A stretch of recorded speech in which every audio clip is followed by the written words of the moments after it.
So, good evening, everyone.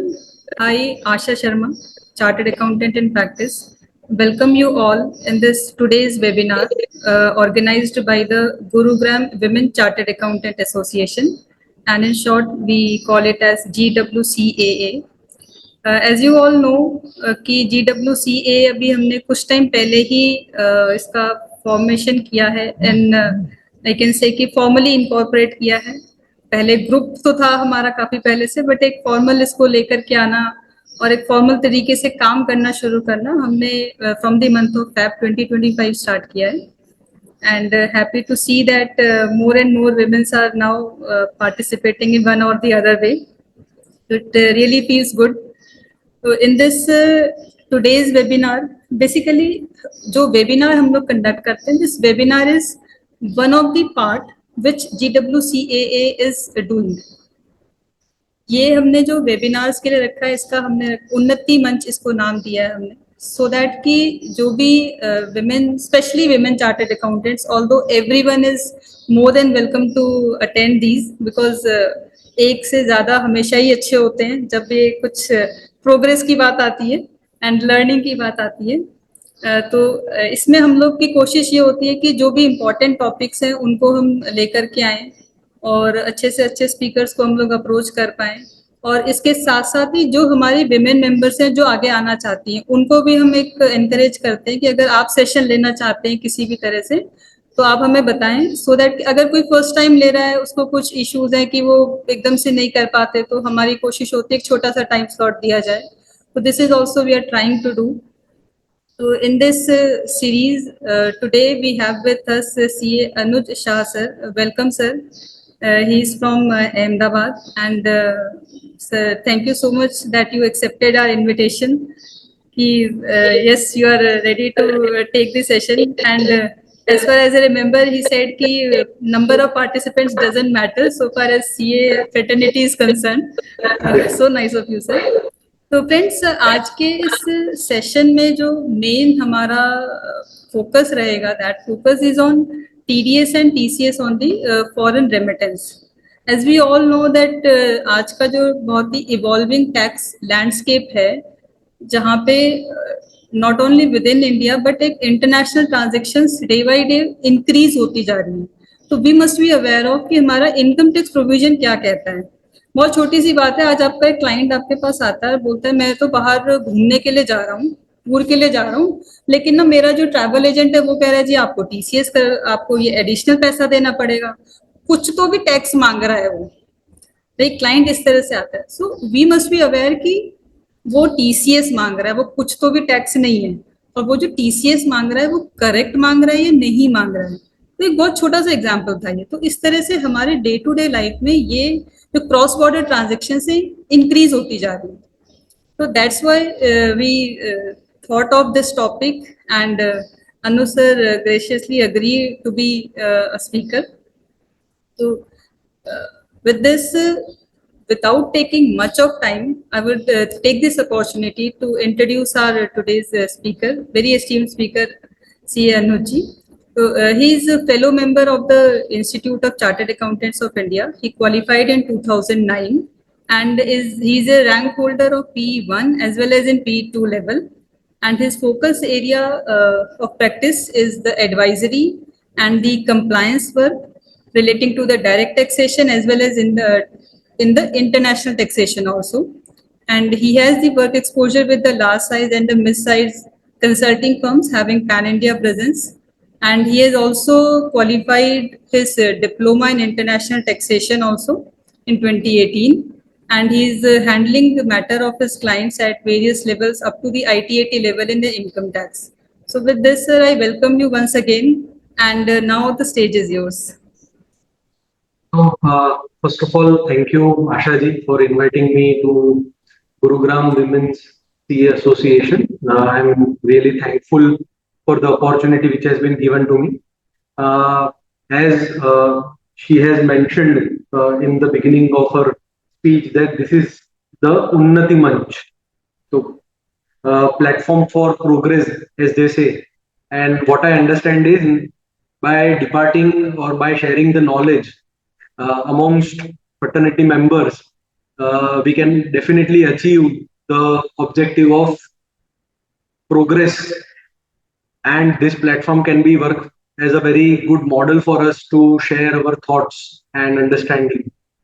So I would also thank other office bearers of the association for inviting me, and thanks to the technology, I did not visit in person there, and we can join for Zoom to address this topic.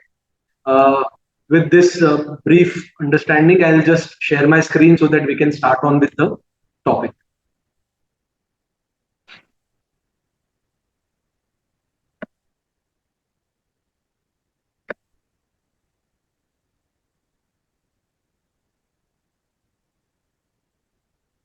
My screen is visible, right?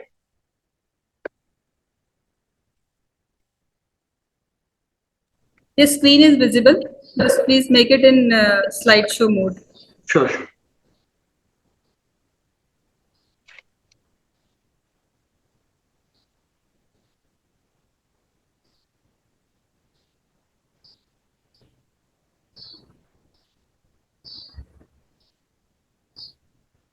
So, as Ashaji mentioned, today's our topic is to understand about the TDS and TCS provisions forming part of Income Tax Act on foreign remittance.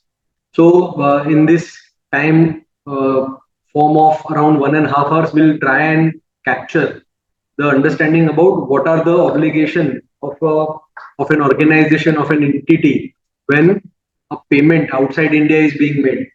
So it will basically cover the practical issues and the basics of the provisions of income tax in this lecture.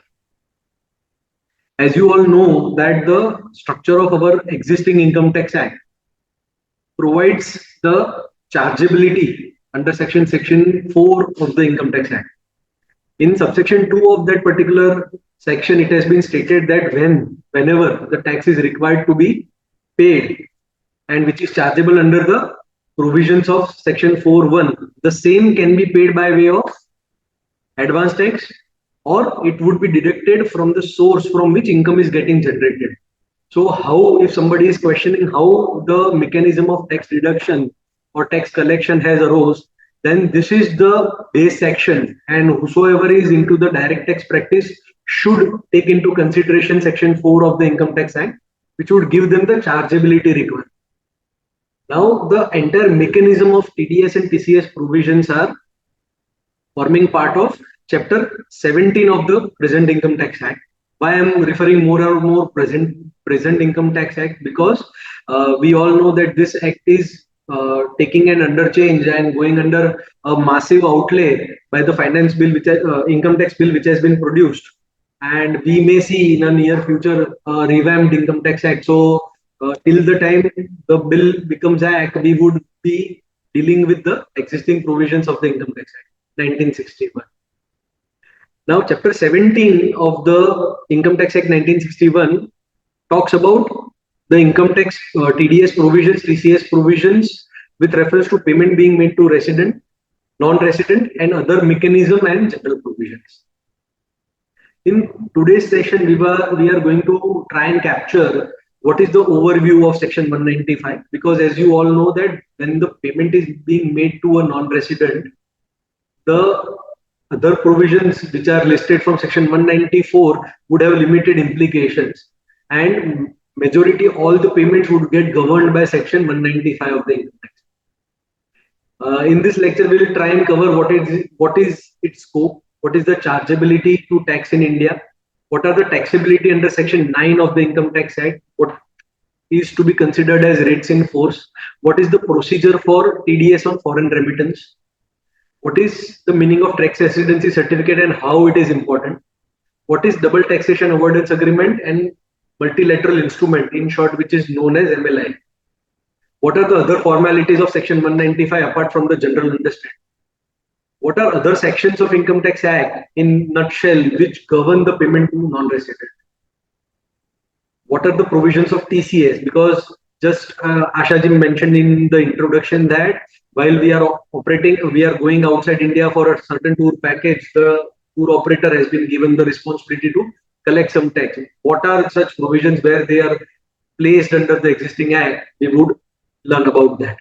and what are the common issues which generally I have faced in my practice. I would just try to cover them in the last portion of our presentation. So this is the brief overview of section 195 in the nutshell and section 195A at the end. What it says is that section 195 subsection 1 talks about scope and conditions. Section 195(2) subsection 2 talks about application by the payer for nil or lower TDS withholding. Subsection 3 talks about the same application if a payee has to make, then what are the provisions. Subsection 4 talks about validity of certificate which is issued for the nil or lower TDS withholding certificate. Section 5, subsection 5 and subsection 6 talks about the CBDT powers, especially with reference to the forms and everything which they are supposed to issue when the payment is being made outside India. So what are the forms and everything prescribed for the purpose of reporting, which we generally know as Form 15C and Form 15CP. Subsection 7 talks about the powers granted to CBDT to declare certain class of people, those who are required to approach income tax department compulsorily before making remittance outside India. Now, this is the very basics or the main portion of the entire transaction in my understanding. Section 195 subsection 1 is the starting point of any foreign remittance and TDS withholding on the same. So one has to be very careful about the various portions of it. We'll just read together in interest of the understanding of this basic provision. What it says is, any person responsible for paying to a non-resident, not being a company or to a foreign company, any interest, not being interest referred in 194 LB, 194 LC or LD, because these are special provisions governed for the purpose of withholding tax under certain conditions, or any other sum chargeable under the provisions of this act, not being income chargeable under the head salaries, shall at the time of credit of such income to the account of pay or at the time of payment thereof in cash or by issue of a check or draft or by any other mode, whichever is earlier, deduct income tax thereon at the rates in force. This is the whole requirement under section 195 to decide upon by when and where the withholding would take place. So who is payer in this whole scenario is the any person responsible for paying to a non-resident. Now pay can be company or a non-company, but the main condition is the pay should be non-resident. What is the amount on which TDS is required to be deducted under subsection 1 is, which is chargeable to tax. We would listen to or we would understand about it in the subsequent slides also. What are the amounts or what is the nature of payment which they have covered? They have covered any interest other than the exclusion or any other sum chargeable under the provisions of this act. So in all, the entire spectrum of payment is to be covered by section 195 by the language which is mentioned here. Shall at the time of credit or payment, whichever is earlier, is the time of deduction. And what would be the rate of deduction in this case would be the rates in force. So the rates in force, we would understand about it in the ongoing slide. So the rate, as you all know, is not prescribed under section 195. So as we understand, section 194C says that if the payment is made under the contract, then if the person is individual or HUF, the rate would be 1%, or otherwise it would be 2% and something like that. So unlike those sections, the rate is not prescribed, and instead it has been stated that it would be deducted as per the rates in. Now, as I mentioned, that the moot portion of the section 195 is chargeability of sum being paid to a non-resident should be chargeable to tax in India. Now, chargeability and scope of total income is governed by section 4 and 5 respectively. We talked about section 4, okay, tax would be payable. So, Indian government has granted right of collectability of tax under section 4. Now, scope of total income on which tax is collectible or tax is payable to Indian government is governed by Section 5 of the Income Tax Act. What it says in respect of a non-resident, that what is the scope of his total income on which tax is payable by him or the entity, non-resident entity, would be total income of a non-resident to include all incomes from whatever source which is received, deemed to be received, as well as accrues or arise or deemed to accrue or arise in India. This is a very wide term, but if you compare the same with the scope of total income in case of if you compare non-resident with resident, then resident has a larger scope. So in this case, the entire gamut of receivability or accruing or arising of an income should be in India. So if any income is received in India, deemed to be received in India, or accrues or arise or deemed to accrue or arise in India, then the scope of total income requires that such income is subject to chargeability of tax under Section 4, and withholding provision under Section 195 are required to be observed. The deeming fiction through which income is said to be accrue or arise in India for a non-resident is governed by Section 9. We would understand about it in the slide. Similarly, the reference of Section 90, which provides the right of Ministry of Finance to enter into tax treaty with the Ministry of Finance of other countries in order to avoid double taxation and provide relief to non-resident who is required to pay tax obligation in India. So that provisions we will also understand in the subsequent slide.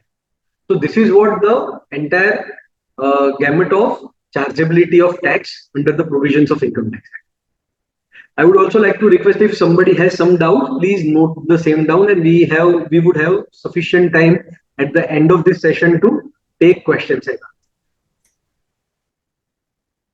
This is one of the landmark ruling of Honorable Supreme Court in the case of GE India Technology Center, which gave the understanding of what is the sum chargeable to taxes. What it says is that any remittance outside India would not get governed by provisions of Section 195. It says that the payer is bound to deduct tax only if the sum is chargeable to tax as per the provisions of Section 4, 5 and 9 of the Income Tax Act. Unless the scope is being decided and the chargeability is decided, the payer is not required to withhold tax in each and every remittance being made outside India. I'll give you a simple example that if we are making import of goods in India and we are supposed to make payment to the exporter who is situated, let us say, in Singapore, then every transaction would not get governed by provisions of Section 195 withholding of tax. In this case, we'll have to see that the recipient, whether the goods exported by him gets governed by the provisions of Income Tax Act so far as chargeability and scope of total income is concerned. And unless that conditions are fulfilled, taxability would not come into picture. It also says, this judgment also says that it not only covers amount which represents pure income payments, but also covers composite payments, which has an element of income embedded in them. So sometimes what would happen that an entire invoice which is issued to an Indian counterpart, some portion of such invoice would get also covered within Section 4, 5 and 9, and balance portion is not covered. Under such situation, the judgment and the understanding says that you have to decide the withholding of tax obligation only on such portion. And once it is so decided that this portion is subject to taxability, then one has to decide के कौन से rate से उसपे TDS कटेगा. Section, as I talked about, Section 5 and 4 about chargeability and scope. Section 9 talks about income deemed to accrue or arise in India. Before that, one has to also take into consideration the non-resident wording mentioned in Section 195. Now you have to decide whether the person is resident or non-resident of India pursuant to provisions of Section 6 of Income Tax Act. Now, provisions of Section 6 provides the residential status in case of an individual, non-individual, and what are the conditions one has to fulfill. Similarly, section 7 talks about what are the situation under which the income is deemed to receive in India. So one portion of scope of total income for non-resident is accrue or arise in India or received in India. So once that is established, one has to see the withholding provisions. In addition to it, if the income is deemed to receive in India and or deemed to accrue or arise in India, then also one has to see that what portion of such income would be taxable in India. Now, Section 7 and Section 9 has prescribed that Section 7 talks about what are the incomes which would be deemed to receive in India. So they have stated a very small portion of it, which says that if a non-resident received something from the recognized provident fund, being annual accretion to such fund or the fund being transferred, such fund would be stated to be received in India, even if the payment is being made outside India. So recognized provident fund. Secondly, central government making contribution to the pension fund for a non-resident in some pension fund in India, then also it would be stated that that contribution for that, I beg your pardon for the background noise, but that is beyond my control. I would request you all to bear with it because in the adjacent office some work is going. So I was talking about Section 7, where it provides some clarity about what incomes would be considered as deemed to received in India. Section 9 of the Income Tax Act talks about income deemed to accrue or arise in India. Now, what is received and what is deemed to receive? So even if similarly on the fashion is what is accrue or arise in India and what is deemed to accrue or arise in India, that is governed by Section 9. And Section 9 of the Income Tax Act talks about various business connection related transaction or something, salary, dividend, interest, royalty fees for technical services, such and other kind of things would get covered under Section 9. And if your income or if the income of a non-resident gets covered into this limb of income, then one has to see the necessary provisions. If we take each provisions one by one, then what would happen is,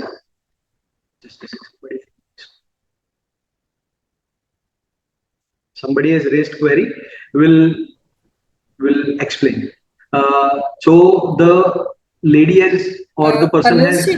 Yes. Anuj, just a small request. If it is possible or feasible for you, can the explanation be in Hindi English mix? Like. Oh, sure.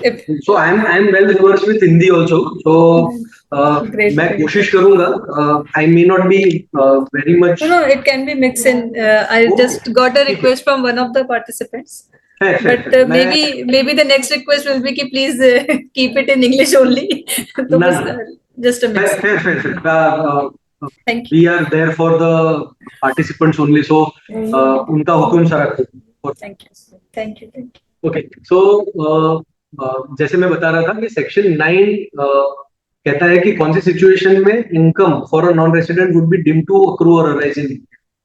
सो जब आपका business connection India में है तब income accrue और arise in India मानी जाती है. लेकिन उसके लिए क्या प्रूव करना पड़ता है कि what is the significant economic presence.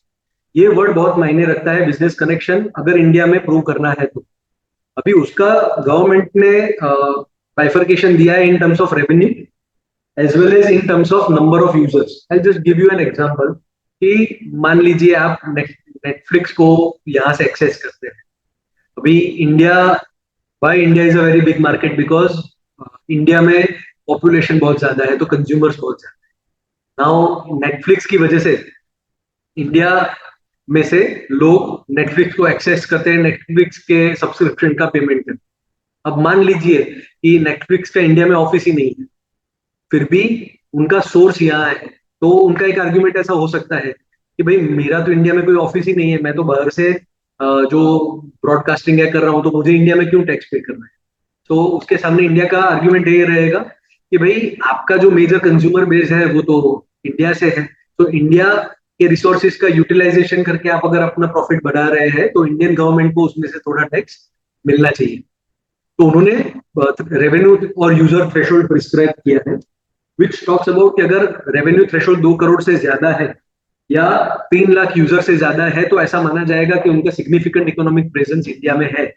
और even though you don't have any physical presence in India, you may still be required to discharge the tax obligation.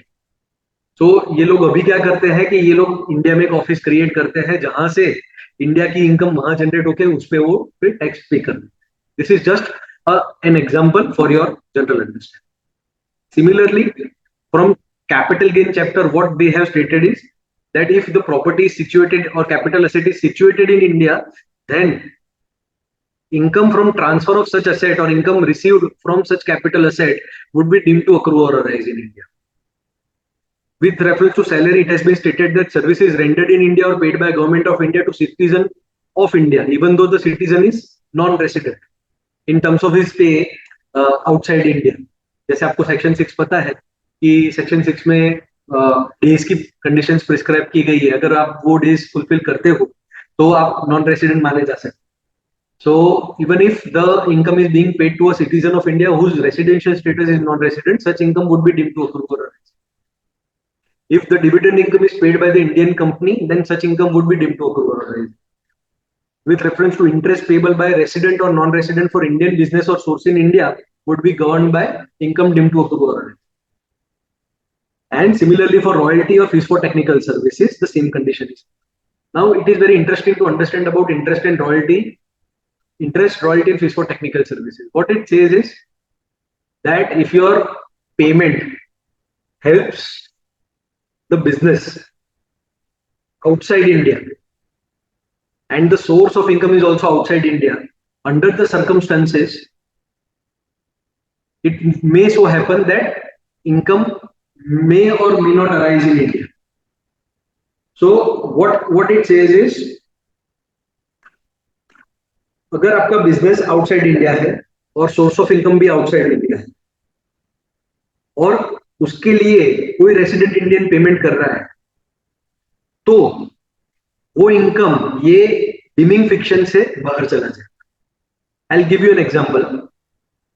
मान लीजिए कोई कंपनी इंडिया में रजिस्टर्ड है, वो कंपनी बाहर सर्टिफिकेशन का काम करती है in reference to some biomedical work. अभी वो बायोमेडिकल वर्क के लिए उनको मान लीजिए कि इजराइल से कोई कॉन्ट्रैक्ट मिलता है और वो इजराइल में ही किसी कंसल्टेंट को रख के उनका पेमेंट करते हैं.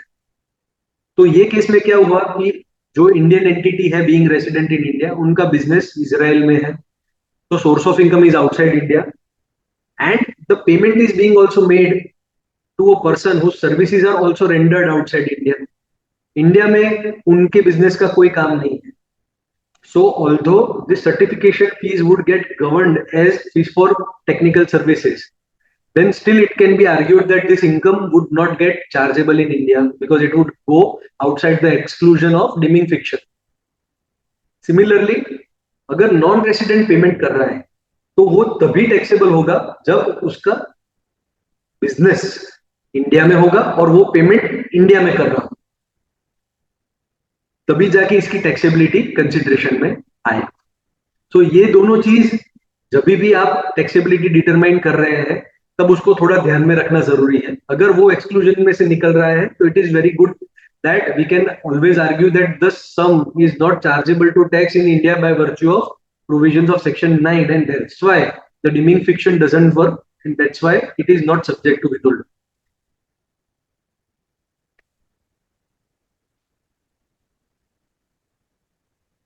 Now, as you all know that section 195 में रेट्स इन फोर्स को उन्होंने मेंशन किया है for the purpose of deciding rate. As you all know कि भाई फाइनेंस एक्ट में हर साल रेट्स को डिफाइन किया जाता है.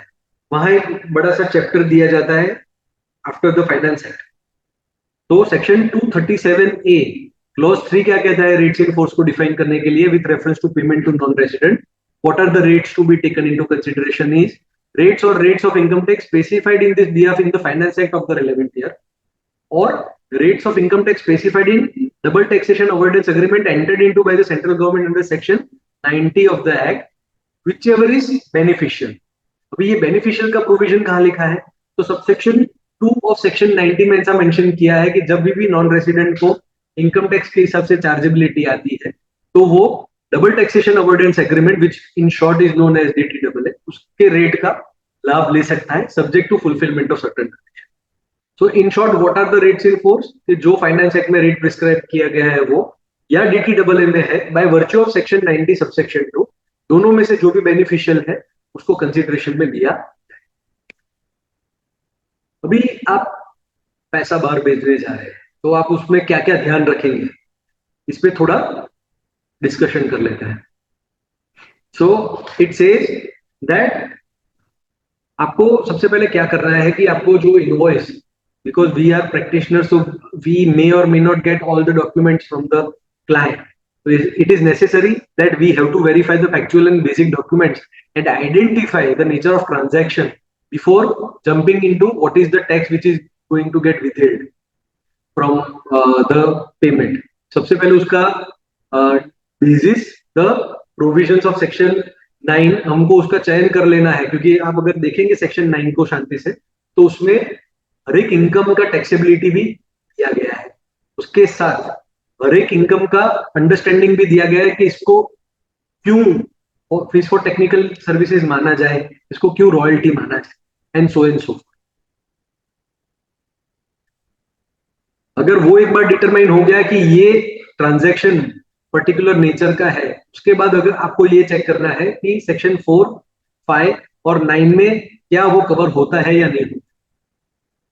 फिर आपको ये देखना है कि अगर वो कवर हो जाता है तो रेट्स इन फोर्स में उसके लिए कौन से रेट मेंशन किए गए हैं, रिजर्वी जो कंट्री का इनवॉइस है, जो कंट्री का सर्विस प्रोवाइडर है, उसके साथ इंडिया का DTAA है या नहीं। अगर है तो उसमें उस नेचर को किस तरह, नेचर ऑफ इनकम को किस हिसाब से डिफाइन किया गया है।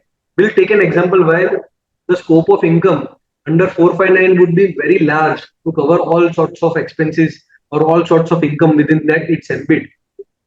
You may see that in certain DTAA the scope has been reduced significantly to safeguard their revenue portion or to safeguard the resident of that particular country from paying tax in India. So आपको दोनों को compare करना है।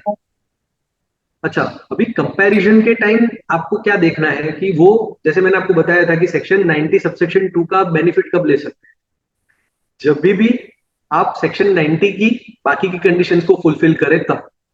Section 90 में क्या लिखा है कि in order to avail the benefit of double taxation avoidance agreement the payee has to provide no PE certificate, no permanent establishment certificate.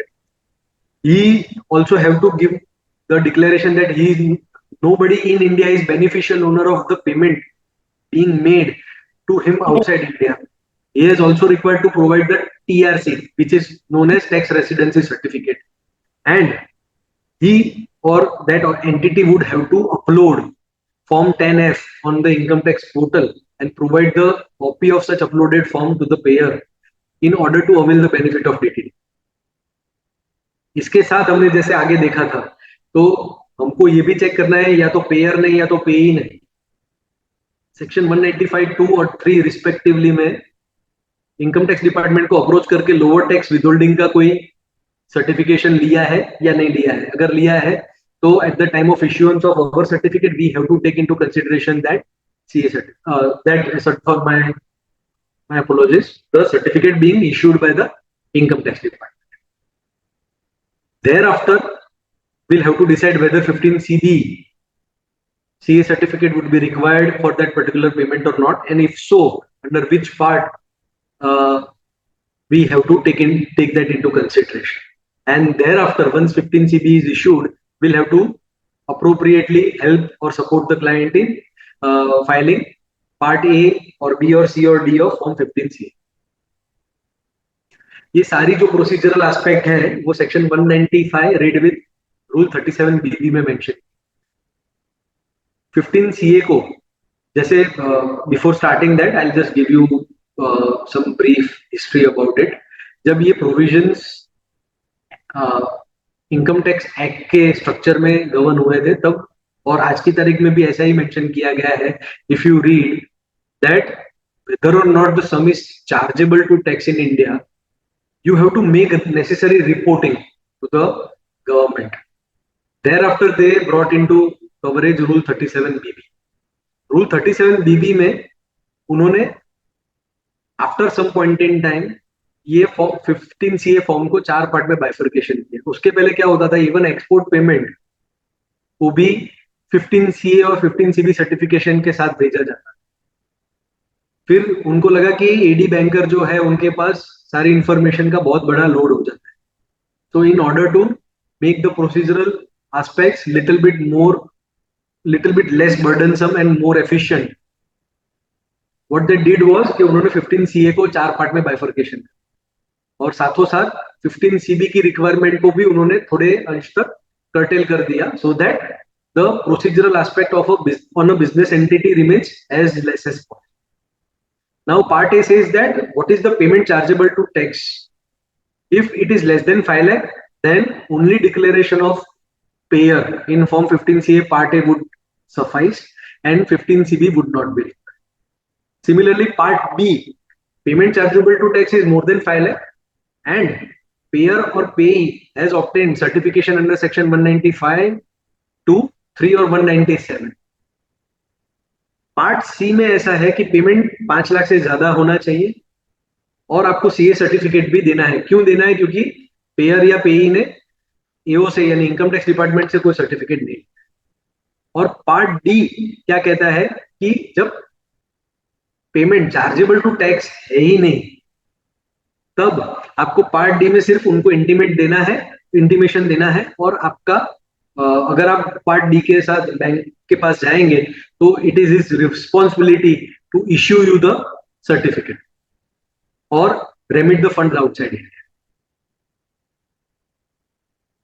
जैसे मैंने बताया 15 CB सिर्फ पार्ट सी के साथ अटैच होता है, तो सीए का काम उन्होंने मेरे हिसाब से 1/4 कर दिया है आज की तारीख.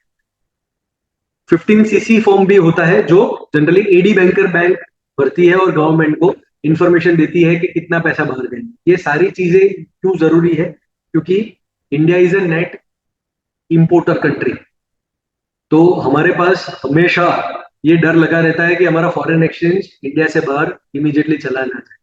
सो in order to keep the checks and balances, the government has take such measures under various provisions of the act, main governing provisions being FEMA, जहां restrictions already पेमेंट और रिसिट्स पे है. उसके अलावा उन्होंने इनकम टैक्स पे भी tax burden और टैक्स पोर्शन डिसाइड करने के लिए ये प्रोसीजरल एस्पेक्ट्स कवरेज में दिए हैं. Now this are the list of 33 specified transactions where if the transaction gets covered into this list and this purpose code is been defined by Reserve Bank of India. अगर आपका purpose code ये list में पड़ता है तो you can always try and ask the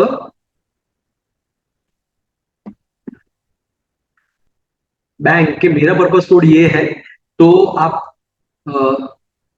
इसमें 15 CA/CB की requirement ना डालें और मेरा पेमेंट इमीडिएटली आप बाहर भेज दें. ये पूरा लिस्ट आपको इनकम टैक्स रूल्स में मिल जाए.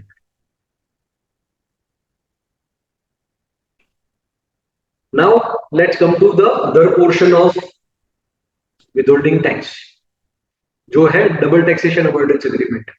डबल टैक्सेशन अवॉइडेंस एग्रीमेंट क्या कहता है? तो उसका पर्पस ये है कि Indian ministry of finance can enter into agreement with country or specified territory with an intention to obtain relief with reference from double taxation, also to decide allocation of taxing rights amongst residence country and source country. In our case, when the payment is being made outside India, तो source country हुआ India और जो person जिसने invoice जिस country से raise किया है वो हुआ उसका residence country. And vice versa भी हो सकता है कि यहाँ का पर्सन जब वहां आउटसाइड इंडिया सर्विसेज देता है, तो मान लीजिए कि उसने यूएस में की कोई सर्विस दिया है, उसके रिलेटेड उसका पेमेंट डिसाइड हुआ है, तो वो सिचुएशन में यूएस का राइट कितना होगा और इंडिया का राइट कितना होगा, वो अलोकेशन करने के लिए सेक्शन 90 में अग्रीमेंट करने के लिए उनको प्रावधान दिया है. On one side, we want to save the situation of double taxation. Similarly, government also wants to safeguard their revenue. So they provide the understanding with reference to avoiding double non-taxation also. As you all know that the transactions are purposefully routed from one place to another. Why they are routed? So कुछ सालों पहले तक ऐसा हुआ करता था कि India में जो मेजर फॉरेन डायरेक्ट इन्वेस्टमेंट आता था वो मॉरिशस या सिंगापुर रूट हो गया। उसका पर्पस यही था क्योंकि सिंगापुर और मॉरिशस में टैक्सेशन के लॉस जो थे उस समय पे वो काफी बेनिफिशियल हुआ करते थे और as compare to sending funds directly to India from the source country. जैसे यूएस में टैक्सेशन बर्डन ज्यादा है और इंडिया में जब इन्वेस्टमेंट करते हैं तो इंडिया में भी टैक्सेशन बर्डन ज्यादा है, तो instead they used to route the transaction through such countries where under the tax treaty between India and Singapore and India and Mauritius does not provide some same stringent provisions for certain sources of income. तो उनका benefit avoid कर सके, double non taxation ना हो, इसीलिए भी treaty में प्रावधान देने का प्रोविजन दिया गया है। तीसरा मेन इंपॉर्टेंस है कि एक्सचेंज ऑफ इंफॉर्मेशन आप कर पाए। एक्सचेंज ऑफ इंफॉर्मेशन से क्या होता है, अगर आप रिसेंट टाइम्स में देखेंगे तो इनकम टैक्स एक्ट में और इनकम टैक्स रिटर्न में शेड्यूल एफए करके एक शेड्यूल आता है, इसको शेड्यूल फॉरेन एसेट्स कहते हैं। तो अगर आपने वॉलेंट्री आपकी इंफॉर्मेशन जो आपके पास या आपके क्लाइंट के पास असेट्स आउटसाइड इंडिया में बैंक अकाउंट्स है, कस्टोडियल अकाउंट्स है, अभी वर्ल्ड क्या है बहुत छोटा हो गया है तो लोग बाहर इन्वेस्टमेंट काफी करते हैं, तो उनके रेफरेंस में वो लोग वहां अकाउंट्स ओपन करवाते हैं, डिमेट अकाउंट भी ओपन करवा लेते हैं या जनरल इन्वेस्टमेंट भी बाहर करने के लिए बेचते हैं।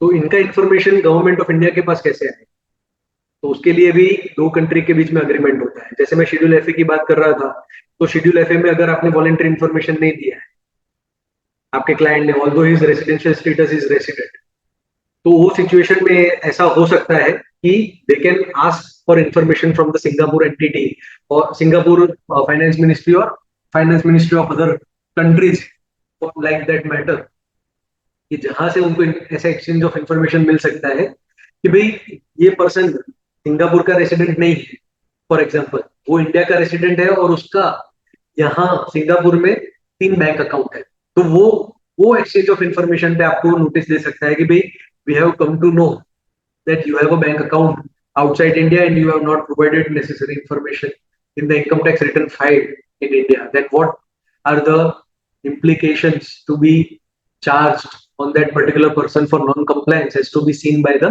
Imposition of Black Money Act 2016. So ये सारे राइट्स वो एक्सरसाइज कर पाए उसके लिए भी वो लोग अग्रीमेंट कर। अभी ये DTAA के सेलिएंट फीचर्स पे थोड़ी बात कर लेते हैं। एक्सेस करने के लिए ये DTAA को एक्सेस अगर करना है तो payee has to be resident of either of the country, या तो वो रेसिडेंट इंडिया का हो सकता है या बाहर की कंट्री का हो सकता है। For any reason if he is been treated as resident of both the countries, तो रिस्पेक्टिव DTAA में टाई ब्रेकर रूल दिया गया है कि उसका इकोनॉमिक सब्सटेंस, उसका इमोशनल सब्सटेंस, उसका फैमिली सब्सटेंस कहाँ है, उसके बेसिस पे उन्होंने कुछ नॉर्म्स दिए हैं decide.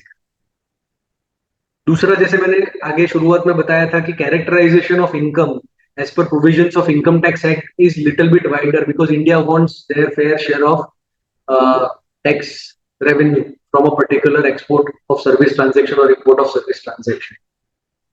In comparison of that, the country of residence would have a limited scope. I can give you an example which comes to my mind very easily, for which I have given example in the subsequent point as well. They provide, for example, make available clause. What is a make available clause in certain treaty? It says that अगर जो service outside India से resident non resident ने India में provide की है, वो उनकी गैर हाजिरी में इंडिया में अगर यूज नहीं हो पा रही है, तो जब तक वो सर्विसेज इंडिया का counter part without the help of foreign counter part use नहीं कर सकता, अगर उसने फॉरेन काउंटर पार्ट ने इंडियन काउंटर पार्ट को वो सर्विसेज मेक अवेलेबल नहीं करवाई है, तब तक वो services fees for technical services नहीं मानी जाए।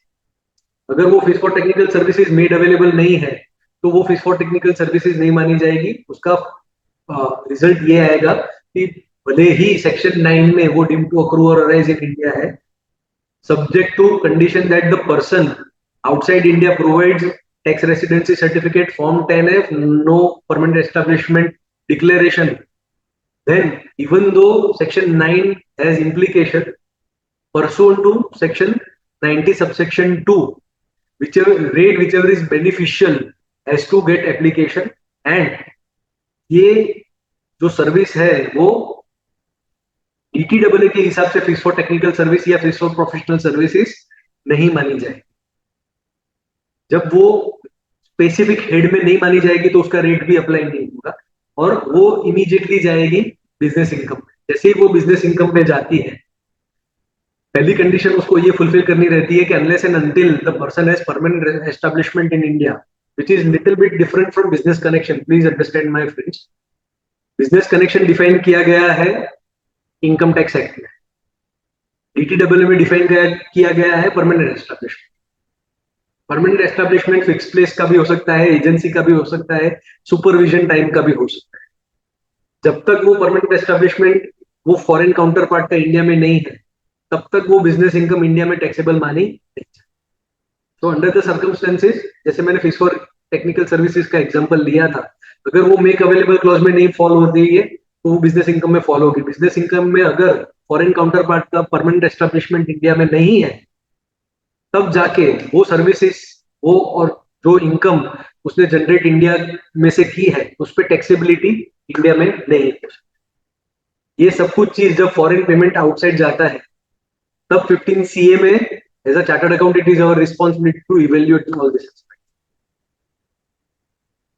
सिमिलरली DTAA में जो रेसिड्यू इनकम क्राइटेरिया है, रेसिड्यू इनकम आर्टिकल है कि ऊपर कहीं जो फॉल नहीं हो रहा है वो यहाँ फॉल होगा, वहां भी वो लोग रिस्ट्रिक्टिव राइट रखते हैं कि जिस हिसाब से जो इनकम है वो सिर्फ उनकी रेसिडेंट कंट्री में टैक्सेबल हो। तो वहां राइट्स और duties and responsibilities are defined and it is agreed upon by both the countries ministry of finance. And जब वो इफेक्ट में आता है उसके बाद जब भी ऐसा इंटर कंट्री ट्रांजैक्शन होता है तो DTAA को देख सकते हैं subject to provisions of section 90 of the income tax.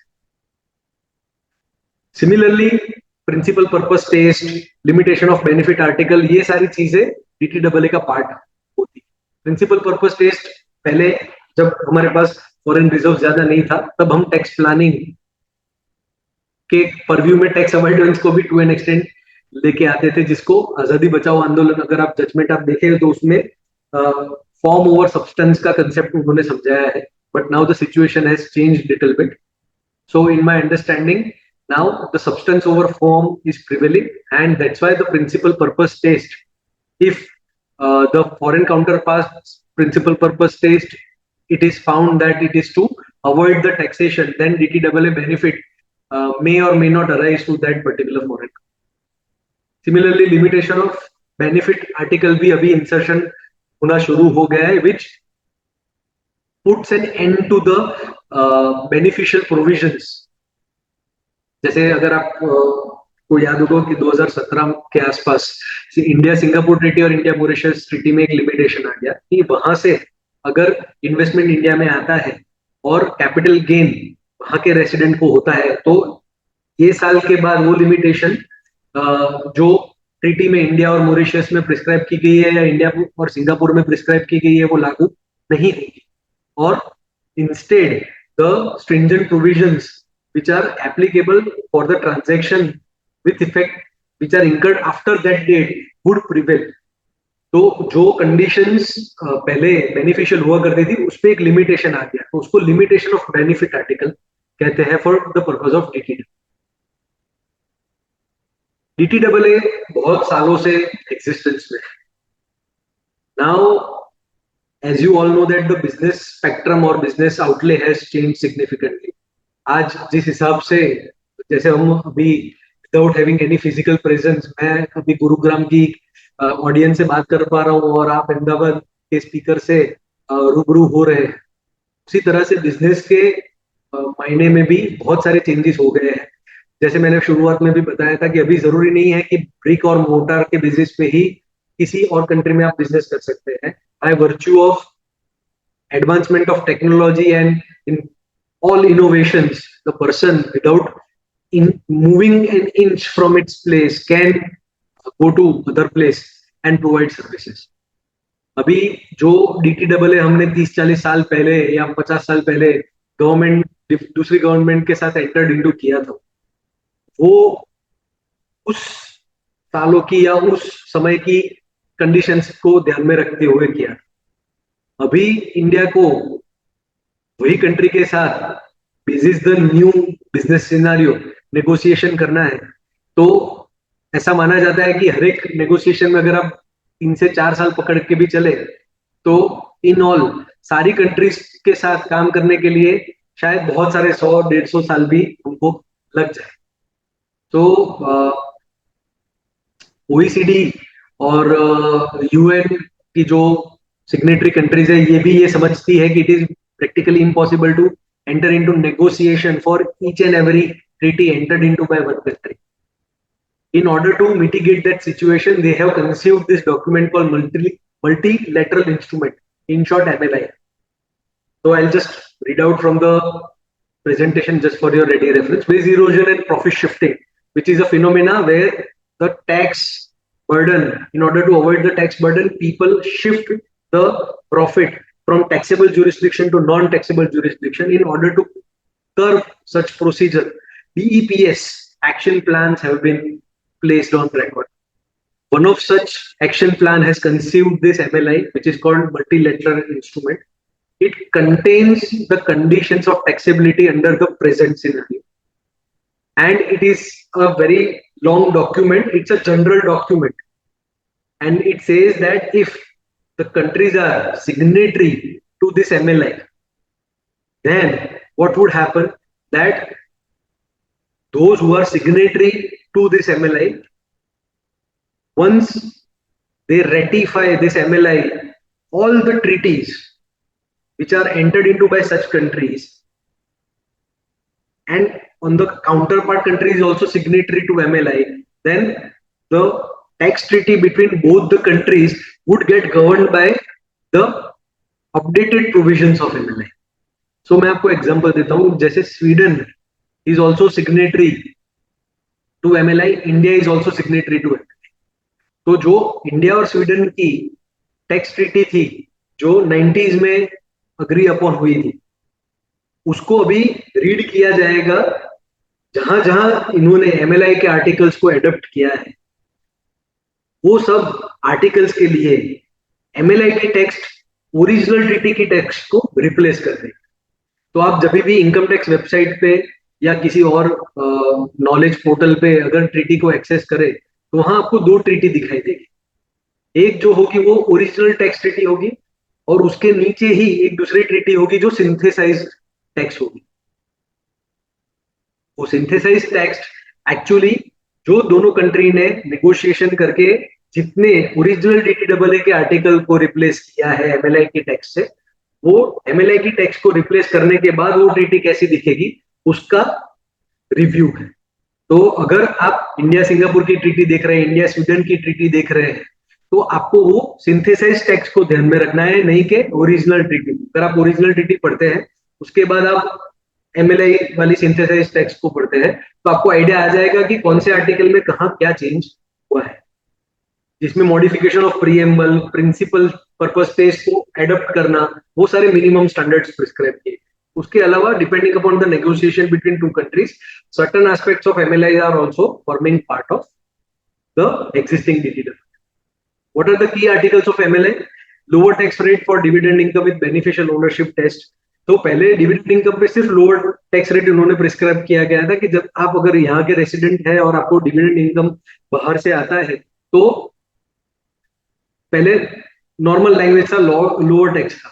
अभी उन्होंने उस पर ऐड ये कर दिया है कि what is the beneficial ownership. अगर आप बेनिफिशियल ओनर यहाँ के है या फॉरेन काउंटर पार्ट कंट्री का रेसिडेंट उस कंट्री का बेनिफिशियल ओनर है तो उस हिसाब से फिर लोअर टैक्स लागू होगा। Similarly, capital gain arising from transfer of shares of a company deriving value from real assets in another country. तो capital gain transaction के लिए उन्होंने थोड़ा बहुत mention किया है. So this MLI is actually the innovation in the age-old treaty and उनको आज के सिनेरियो में कैसे रीड करना उस पे उन्होंने वर्क अपॉन किया है. ये है टैक्स रेसिडेंसी सर्टिफिकेट और फॉर्म 10F जो रिक्वायरमेंट आती है सेक्शन 90 सबसेक्शन 4 से जो इंट्रोड्यूस हुआ था 1/4/2013 में. वो क्या कहता है कि a non-resident cannot avail benefit under treaty without tax residency certificate. This is a certificate which contains particulars prescribed of his being resident in that country and obtained from government of the resident country. It applies to all NRs without any threshold. अभी उसके उपरांत rule 21AB में क्या किया गया है?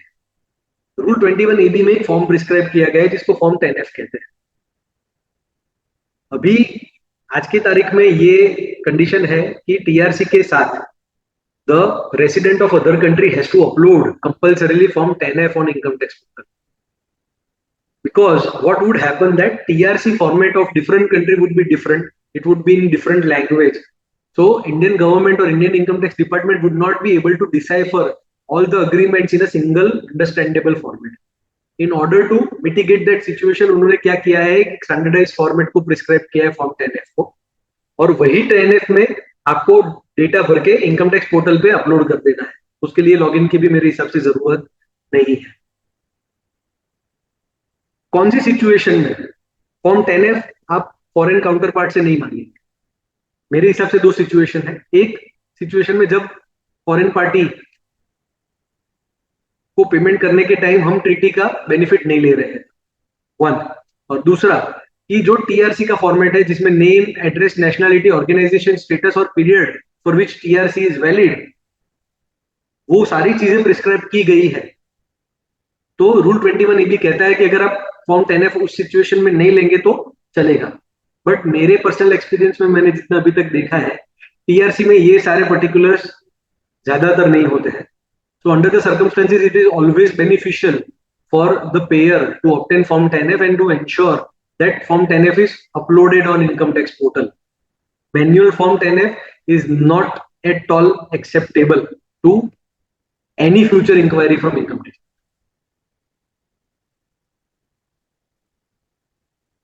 Section 195 की other formalities क्या है? तो अगर आप सेक्शन 9 माय मिस्टेक, अगर आप प्रोविजंस ऑफ फाइनेंस एक्ट के हिसाब से इनकम टैक्स का चयन करते हैं तो अगर उसमें रेट 10% या 20% या 12.5% डिफाइन किया गया है तो उसके ऊपर depending on the income of the recipient आप उस पर सरचार्ज और एजुकेशन सेस लगाए. हाउएवर DTAA के प्रोविजंस में अगर आप टैक्स की डेफिनेशन देखेंगे तो उसमें सारी तरह की लेवी कवर हो जाती है. तो जो DTAA में रिस्पेक्टिव हेड के अंडर टैक्स रेट मेंशन किया गया है उसमें आपको फिर से सरचार्ज या सेस ऐड करने की जरूरत नहीं. दूसरा है section 195 which talks about grossing up of income. अगर as per the agreement between Indian counter part and foreign counter part ऐसा डिसाइड हुआ है कि टैक्स बर्डन जो है वो फॉरेन काउंटर पार्ट बेयर नहीं करेगा, तो under that situation we have to gross up the expenditure and deduct the tax as per the prescribed rate and provide the certificate to the person, and after such deduction post grossing up the net payment would be equivalent to the invoice. तो इसमें क्या हुआ कि tax burden Indian counter part ने bear किया ना कि foreign, और फिर भी उसका बेनिफिट उनको जाए. What is the rate of exchange? So rate of exchange as prevailing on the date when TDS is required to be deducted and not actually deducted as per rule 26 one has to follow for the purpose of converting the withholding tax amount into Indian rupees. ये हुई हमारी in general section 195 की discussion. Section 195 के उपरांत जैसे हमने बात की थी कि chapter 17 of the income tax act में काफी सारे और सेक्शंस है जिसमें भी पेमेंट टू नॉन रेसिडेंट की बात की गई है जो मैंने अभी आपके स्क्रीन पे पेश किए. मेरे प्रैक्टिकल एक्सपीरियंस में मैंने सेक्शन 194 LC को काफी हद तक देखा है क्योंकि external commercial borrowings those Indian entities especially who are into massive exports they have the capability of borrowing from outside India, and when the external commercial borrowing, which in FEMA language is known as ECB, वो borrowing पे जब TDS विथहोल्डिंग का question आता है तो 194 LC की conditions को अगर देखा जाए तो गवर्नमेंट ऑफ इंडिया ने भी उस पे काफी बेनिफिशियल रेट को प्रिस्क्राइब किया गया है।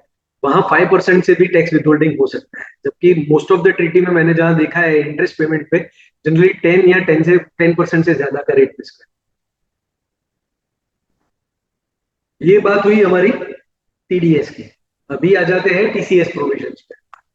TCS provisions on foreign remittance or outward remittance are governed by section 206C(1)(g). 206C वो सारे TCS provisions को अंडर 1 एम्बिट पकड़ लेता है। अभी से उसमें से जो आउटवर्ड रेमिटेंस है वो आपको सबसेक्शन 1G में मिलेगा। ये for the sake of everybody's assistance मैंने इसको टेबुलर फॉर्मेट में रख दिया है। इसमें थोड़ा बहुत कंपैरिजन है ओल्ड वर्सेस न्यू प्रोविजंस का। ओल्ड प्रोविजंस जो एप्लीकेबल थे up to 31st of March और न्यू प्रोविजंस जो एप्लीकेबल है 1st ऑफ अप्रैल 2025। तो 2025 से टीसीएस थ्रेशोल्ड जो है वो सालाना आउटवर्ड रेमिटेंस 10 लाख का जनरली है, जो पहले 7 लाख का हुआ। मेडिकल ट्रीटमेंट में भी 7 लाख और 10 लाख का था, जो 5% का बाइफर्केशन है। 5% से टीसीएस आपको कलेक्ट करना है। ओवरसीज टूर पैकेज में क्या बताया गया है कि पहले 7 लाख तक 5% था, 7 लाख के ऊपर 20% था। अभी 10 लाख तक 5% है, 10 लाख से ऊपर जाएगा तो 20% है। और उसमें क्या है कि कितना कैसे सालाना होगा, प्रैक्टिकल इश्यूज सारे हैं, तो उसमें क्लैरिफिकेशन जिस तरह से आए उतना।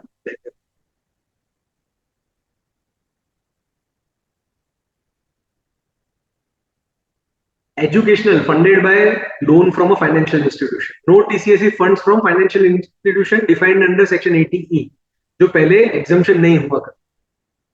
पहले सिर्फ मॉनेटरी थ्रेशोल्ड हुआ करता था कि 7 लाख तक कुछ नहीं है, 7 लाख के ऊपर 0.5%। भी क्या है कि अगर फाइनेंशियल इंस्टीट्यूशन सेक्शन 80E में डिफाइन की गई है तो टीसीएस लगाने की जरूरत। एजुकेशन सेल्फ फंडेड और नॉन क्वालिफाइंग लोन जो होती है उसमें 10 लाख तक का थ्रेशोल्ड है, जो पहले 7 लाख तक का था, वो 5% है, अभी 10 लाख के ऊपर 5% है। इंटरनेशनल क्रेडिट कार्ड पेमेंट पहले LRS limit, earlier spending was over and above LRS limit था, अभी वो एलआरएस लिमिट के अंदर आ गया by the virtue of ministry of finance notification. So TCS उस पर एप्लीकेबल होता है। अदर पर्पसेस जो है उसमें up to 10 lakh no TCS है, अप टू 7 लाख पहले नो टीसीएस हुआ करता था, अभी उसके एक्सेस में जाता है तो 20%। Now let us talk about in brief about the common issues. What are the common issues which I face in general is कि जब आप नॉन रेसिडेंट से कोई प्रॉपर्टी परचेज करता है तो हमको पता नहीं होता है कि उसका रेसिडेंशियल स्टेटस क्या है। अंडर द सर्कमस्टेंसेस कभी कभी ऐसी सिचुएशन हमने देखी है कि वो अगर आपको पैन और आधार कार्ड दे देता है और उसके आधार कार्ड में, पुराने आधार कार्ड में इंडिया का एड्रेस है, तो जो परचेजर है वो अंडर गुड फेथ 194 आईए में टीडीएस काट ले। जबकि अगर उसका करेक्ट रेसिडेंशियल स्टेटस जाना जाए तो responsibility section 195। So it is very much important that before purchasing the property from a non-resident, if you don't know the residential status, you have to obtain necessary declaration. And if he provides the declaration that he is non-resident, then we have to compulsorily follow section 195 and not 194 IA. क्योंकि 195 में जो tax obligation है वो finance act के हिसाब से 12.5%, और most of the treaties में ऐसा मेंशन किया गया है कि जो प्रॉपर्टी बाहर सिचुएटेड है other than the country of residence, वहां के लोकल लॉज लागू होंगे for the purpose of withholding of tax. तो जनरली ऐसा होगा कि इंडिया में अगर कोई रेसिडेंट नॉन रेसिडेंट से प्रॉपर्टी परचेज करता है तो उसको 12.5% प्लस सरचार्ज और एजुकेशन सेस के हिसाब से टीडीएस काटना रहेगा, क्योंकि मोस्ट ऑफ द ट्रीटी में कैपिटल गेन्स पे टैक्स रेट का डेफिनेशन नहीं दिया गया है। सिमिलरली जैसे ही आपने टीडीएस काटा तो काफी टाइम हमने देखा है कि लोग 26Q भी भर देते हैं, which is only applicable when the TDS is deducted under 194 IE and not 195.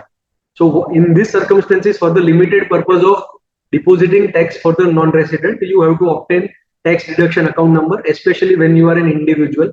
क्योंकि इंडिविजुअल के लिए भी सेक्शन 195 में अनलाइक रेसिडेंट प्रोविजंस कोई एक्सक्लूजन नहीं दिया गया है। जैसे आप 194C और बाकी सारे सेक्शंस में देखेंगे तो उसमें ऐसा मेंशन किया गया है कि अगर आप इंडिविजुअल और HUF है और आपको टैक्स ऑडिट लागू नहीं होता है तो आपको 194C में विथहोल्डिंग की कोई गुंजाइश नहीं है। बट ऐसा एक्सक्लूजन सेक्शन 195 में नहीं है। तो under the circumstances, even if you are not tax auditee entity and you are individual or HUF, और आप मान लीजिए कि सामने वाले को पेमेंट कर रहे हैं और आपको विथहोल्डिंग टैक्स का रिक्वायरमेंट है, तो आपको टान लेना है, आपको 27Q भरना है और उसका प्रॉपर रिपोर्ट। तीसरा कॉमन इशू ये होता है कि जब आपको पता है कि ये ट्रांजेक्शन पे इतना TDS नहीं आना चाहिए, तब it is also better to take assistance of a proper consultant and apply for lower or nil withholding tax from the income tax department.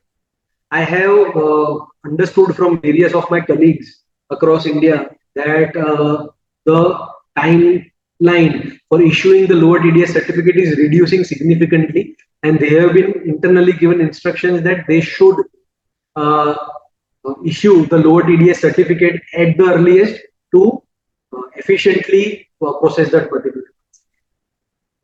चौथा, जो हम काफी टाइम देखते हैं कि 15CB का किसी ऑर्गेनाइजेशन का हमारे पास असाइनमेंट है, तो डॉक्यूमेंट्री रिक्वायरमेंट्स में कलेक्शन कंपाइलेशन काफी टाइम बाद भी कभी कभी होता है.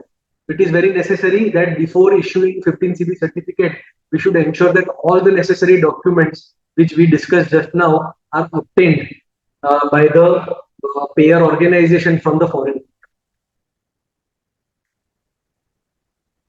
कभी कभी क्या होता है कि आपके जो CEO CFO होते हैं ऑर्गेनाइजेशन के, वो अपने पर्सनल क्रेडिट कार्ड से फॉरेन ट्रांजैक्शन का पेमेंट कर लेते हैं.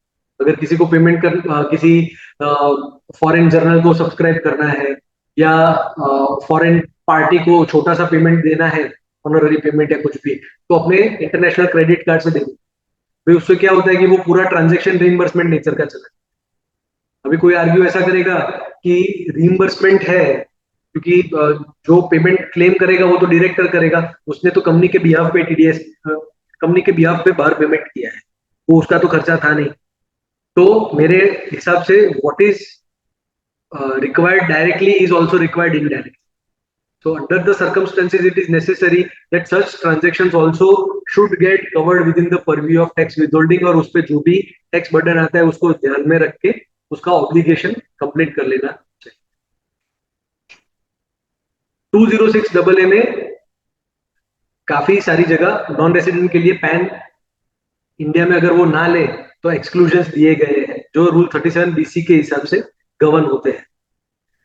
बट अगर वो एक्सेप्शन में आप फॉल नहीं हो रहे हो और आपका इंडिया में टैक्स लायबिलिटी है, so we should also encourage the non resident to obtain permanent account number in India, so that that income also get reported not only from the perspective of the payer अपने हिसाब से वो उसको TDS return और सब कुछ में report कर देगा, but the obligation to report that income in India is there on the non resident, and that can be only achieved by obtaining PAN in.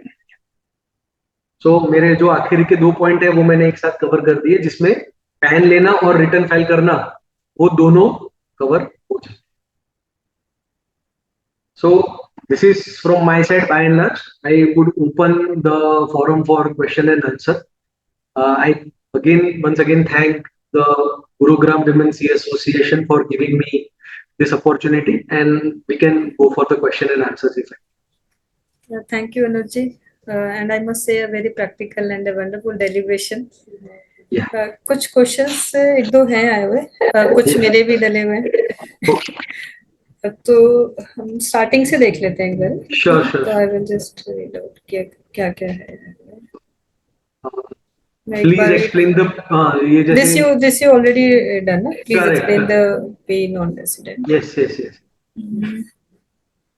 So next question is आपका ही है, तो पढ़ लेते हैं. If the payer inadvertently deduct TDS under wrong section, say 194 IA instead of 195, what is the remedy available? सो इसमें ऐसा है, for everyone's interest I would just explain that 194 आईए में जो आप टैक्स भरते हो वो फॉर्म 26 क्यूबी से भरते हैं। तो आपके पास एक ही ऑप्शन है, 26 क्यूबी में जो आपने टैक्स भरा है उसका रिफंड आप इनकम टैक्स डिपार्टमेंट से ले, और जब तक वो रिफंड नहीं आता है it is very much necessary कि आपका जो फंड्स है वो दोनों जगह फंस जाएगा, क्योंकि आपको साइमल्टेनियसली सेक्शन 195 में भी टैक्स विथहोल्डिंग करके भरना तो कंपलसरी है। What are the implications if Form 15CB is issued by CA but the remittance is later found to be not chargeable under the Indian tax laws? Who bears the responsibility? So what I understand is that you should always have the necessary reason available with you, documented, कि आपने ये reason के basis पे ये particular transaction को part सी में cover किया था।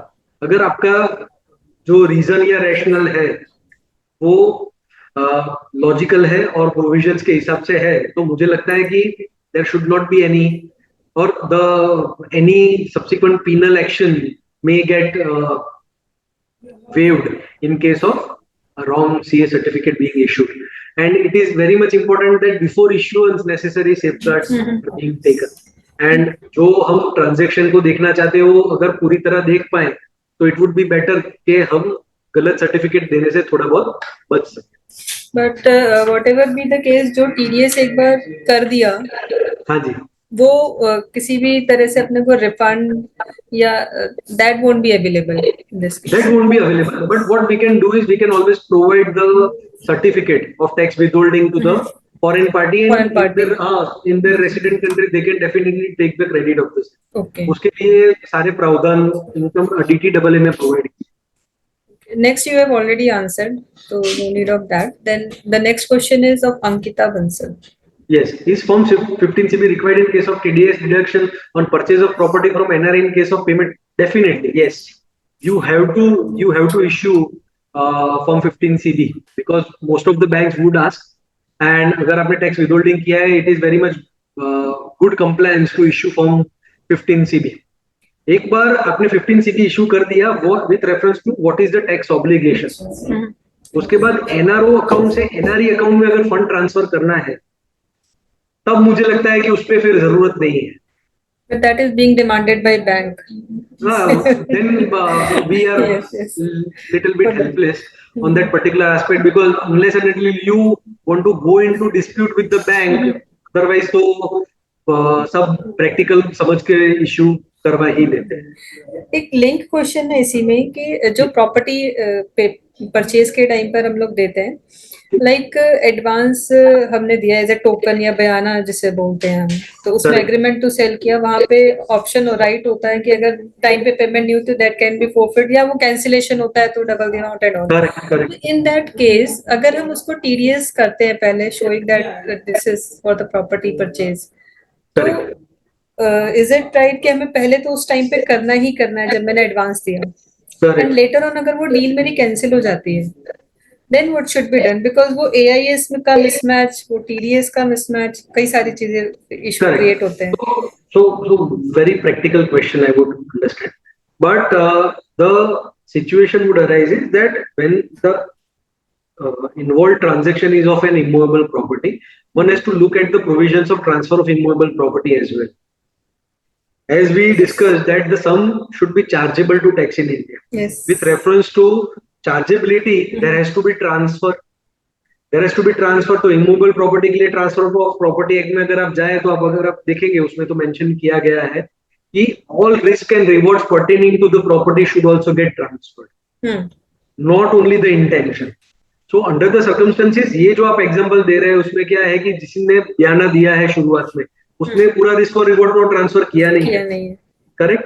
तो there we can always argue कि भाई इसमें ट्रांसफर ऑफ प्रॉपर्टी एक्ट में प्रॉपर्टी ट्रांसफर नहीं हो रहा है। So in that situation it is necessary कि जब आपने all risk and reward transfer कर दिया, कंसिडरेशन पूरा हमारे पास आ गया है, उसी टाइम जब हम डीड करने जाए तब सब रजिस्टर जैसे गुजरात में मांगता है कि आपने टैक्स विथहोल्डिंग किया है या नहीं किया है, तब सेम यहाँ भी है, करेक्ट, तो तब हम कर सकते हैं क्योंकि one has to read the provisions of Income Tax Act along with the allied acts also, which are underlying for the purpose of determining whether the transfer has happened or not. Unless transfer happens, chargeability would not arise. And It unless means chargeability, yes, it means कि at the time of issuing Form 15CB, because correct. of this payment, so CA can also fill the Part D, because at that point of time, TDS is can be said to be not applicable. Why not? Can it be done? Because this is the advance payment only. Risk and So reward at the not time of possible. advance payment, you are yes, Because and advance that, payment being made outside India. That's what yes, you are yes, yes, referring to. yes. Okay. Because So that is advance the issue. payment being made outside India is an interesting phenomena. However, Because वो advance is just like a bayana with a right in the agreement. I get your point. So, in order to safeguard the position, my answer would change a little bit. That if the CA wants to safeguard himself, then they should ask the client to make necessary provision for the withholding. However, my original answer still stands. That if I want to contest as a chartered accountant, I can take a sincere call, which may be very litigative. Let me tell you, Yes. where I can write that this sum is as of now not chargeable to tax because the transfer has yet not happened. Okay. And still say that this transaction is not chargeable to tax, but still I feel that this is yet to be tested by me practically, but I will definitely look into it. By and large, what happens is in my cases is that we ensure that the funds remain in India and no payment goes outside India till the final transfer happens. तो जो NRO में पैसा आता है वो तो बाहर जा नहीं रहा है, तो जब वो एक्चुअल कैपिटल गेन का ट्रांजैक्शन होगा तभी हम उसका 15 CACB जनरली बनाते हैं. Next query is from ST. Correct. Right for income tax rate. Rental income from house property situated in United Kingdom and tax already paid in UK. So,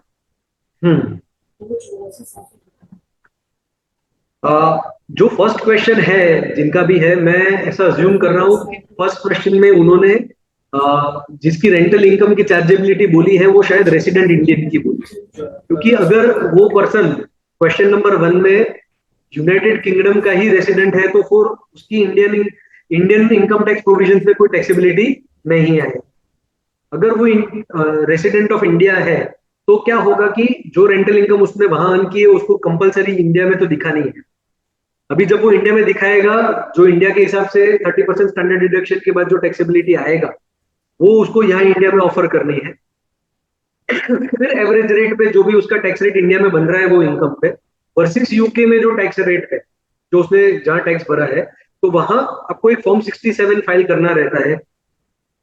जो form 67 में आपको बताना रहता है कि भाई ये मैं रेसिडेंट के तौर पे भर रहा हूँ, यूके में मैंने इसी इनकम पे मान लीजिए 20% टैक्स भरा है, इंडिया में मैंने 11% से टैक्स भरा है, तो मुझे 11% का क्रेडिट मिल जाना चाहिए, मेरा डबल टैक्सेशन बर्डन नहीं होना चाहिए.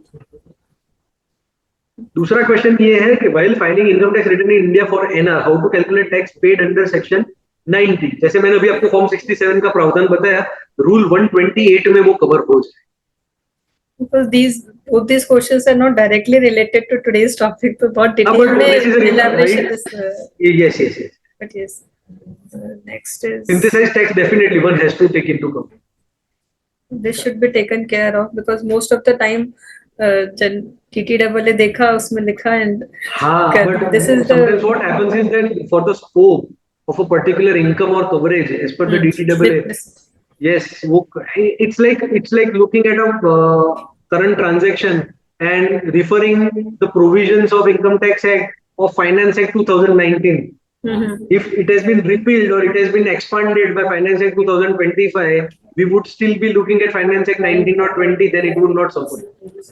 The purpose of putting this question here was that so that कई बार mind में नहीं आता है, तो those who are listening, I completely agree. will click for that. Correct. Next is last question. Banks are asking for Form 15CB for transaction of less than 5 lakhs. In my still understanding, you can take a argument that we are under the bona fide belief that the transaction would increase more than 5 lakhs during the year in question. That's why we issued the certificate. Otherwise, by law, you are not required to issue the certificate. Banks may ask, but you can always ask. Okay, sir. Thank you, sir, for answering all the questions. And sure.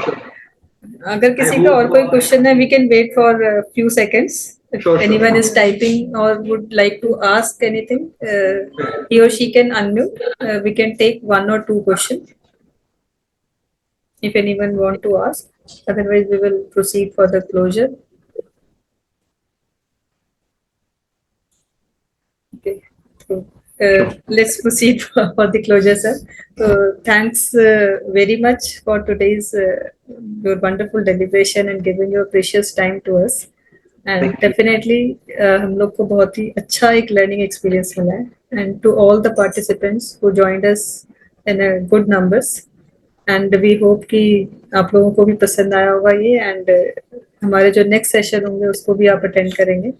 मैंने एक feedback का Google form यहाँ पे दिया है chat box में, तो please share your feedback also. This feedback contains the any other suggestion and comments column also.